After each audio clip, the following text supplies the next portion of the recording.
অন্ধকার, ভয় আর প্রতিশোধের এক ভয়ঙ্কর গল্প।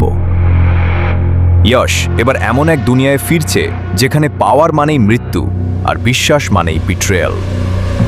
যশ এই নামটাই যথেষ্ট গুজবাম্পস দেওয়ার জন্য।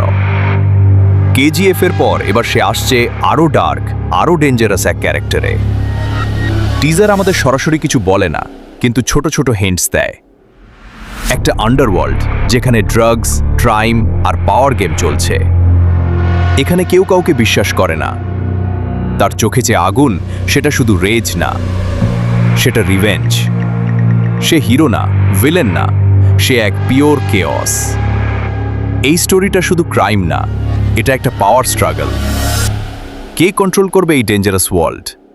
ডাইরেক্টর গীতু মোহনদাস এখানে এমন একটা ডার্ক সিনেম্যাটিক ইউনিভার্স তৈরি করছেন যেটা ইন্ডিয়ান সিনেমাতে একদম নতুন ফিল দিতে পারে। কেজিএফ চ্যাপ্টার 1 আর কেজিএফ চ্যাপ্টার 2 যেখানে পাওয়ারের গল্প বলেছিল, টক্সিক সেখানে দেখাবে পাওয়ারের ডার্ক সাইড। আমার মতে এই মুভিটা হতে পারে এক রিভেঞ্জ স্টোরি, যেখানে একজন মানুষ পুরো সিস্টেমের বিরুদ্ধে দাঁড়াবে।